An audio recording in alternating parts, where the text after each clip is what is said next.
नमस्कार दोस्तों, स्वागत है आपका एक बार फिर से हमारे YouTube चैनल में जिसका नाम है आशीष सी त्रिपाठी। आज हम आपके लिए लेकर आ रहे हैं एक और मज़ेदार कहानी जिसका शीर्षक है कोरोना काल में भूत हुए क्वारंटाइन। चलिए शुरू करते हैं आज की कहानी। जैसा कि सर्वविदित है, वैश्विक महामारी कोरोना की वजह से सभी प्रकार के कामकाज ठप पड़े हैं।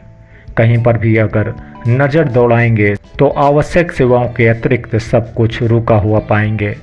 ऐसे में अगर हम शांत मन से 2 माह पीछे की जिंदगी या यूँ कहें कि दौड़ती हुई जिंदगी पर नज़र डालें तो समझ आएगा हम कहाँ और किन हालातों और आपाधापी में ज़िंदगी गुजार रहे थे।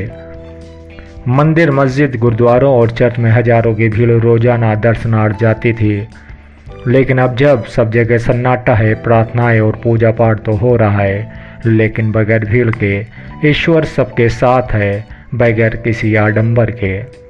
वहीं अगर आडंबर की बात की जाए और आप सभी भी उस भागदौड़ भरी जिंदगी पर नज़र डालें तो हम देखेंगे चौराहों पर कुछ ना कुछ पड़ा मिल जाता था। कोई रात के अंधेरे में उतारा करता, नींबू काटता या डालता मिल या दिखाई दे जाता था। कई लोगों पर भूत आते थे और 3 लोगों ने पकड़ कर इन बाबाओं के पास ले भी जाते थे ताकि झाड़ फूक के द्वारा उन्हें ठीक किया जा सके। कई घरों में किसी पड़ोसी या अपने ही रिश्तेदारों द्वारा ही कुछ कराया गया, ऐसा भी लोग सभी धर्मों में मिल जाते थे। इन लोग अर्थात भूतों का इलाज ढोंगी, तांत्रिक और बाबाओं के पास होता था। कोई बेहोश होता था, कोई सड़क पर ऐसे ही दौड़ जाता था, किसी को घर के अंदर ही डर लगता था। ऐसे में सवाल यह उठता है कि जब सब कुछ बंद है तो दुष्ट आत्मा व भूत भी इस कोरोना संकट में कहीं ना कहीं क्वारंटाइन हो गए हैं। क्या कोरोना काल में इन बाबाओं के द्वारा कृत्रिम भूत भी इन बाबाओं के साथ लॉकडाउन में जहां की तहां फंस गए हैं? व्यापार, नौकरी हो या किसी व्यक्ति पर उन भूतों की छाया आप क्यों नहीं पड़ रही है, जबकि कोरोना काल में सभी प्राकृतिक का खूबसूरत नज़रों से आनंद उठा रहे हैं? ऐसे में यह कृत्रिम भूत क्या सच में क्वारंटाइन हो गए हैं? अब जब जिंदगी ठहर सी गई तो मानना पड़ेगा कि हम सब एक ऐसे काल्पनिक चरित्र में जी रहे थे जिसमें वहां से निकलने का समय हमारे पास था ही नहीं। ऐसे अगर हम झोला छाप डॉक्टर से लेकर प्राइवेट क्लिनिक, नर्सिंग होम पर भी नज़र डालें और देखें कि इन सब जगह पर गंभीर और सामान्य बीमार लोगों की भीड़ लगा करती थी और इनकी मेहरबानी से ही वह भीड़ पैथोलॉजी सेंटर पर भी पहुंच जाया करती थी। अगर हड्डी टूटने के केस छोड़ दें तो वे सामान्य और गंभीर बीमार मरीज उतनी संख्या में झोला छाप डॉक्टर से लेकर प्राइवेट क्लिनिक में नहीं दिख रहे हैं। कारण क्या है इसका? हम अवसाद व बीमार थे, टेंशन या भागदौड़ भरी जिंदगी और काम की टेंशन से बीमार थे, या फिर बाहर का खान पान जिसकी वजह से हम बीमार हो रहे थे?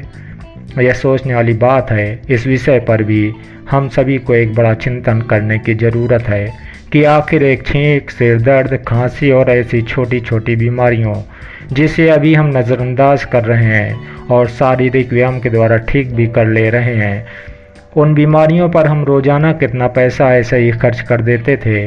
क्या हम सब अब वह खर्च बचा सकते हैं?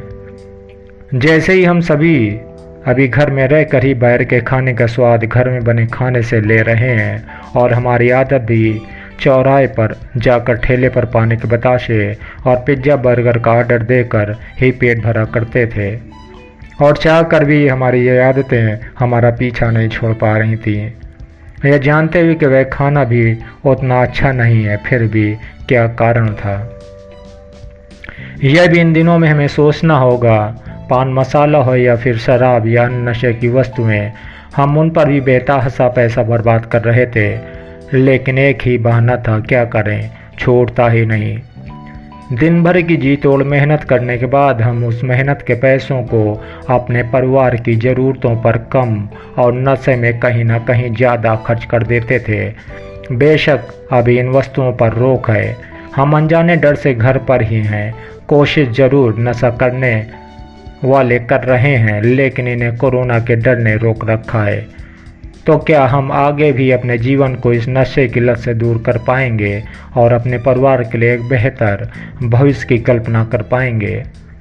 बेशक हम सभी के अंदर एक इच्छा शक्ति की कमी थी, लेकिन इस कोरोना महामारी ने हमें एक मौका दिया है जो सालों साल शायद किसी को नहीं मिलता। लेकिन कहीं ना कहीं हम अपने को सौभाग्यशाली माने तो हम इस युग और इस भारतवर्ष में जहाँ स्वस्थ भी हैं और सुरक्षित भी, ताकि हम अपने आने वाले कल और बेहतर मुकाम दे सकें। स्वस्थ रहें, सुरक्षित रहें। ये कहानी आपको कैसी लगी आप ज़रूर बताइएगा।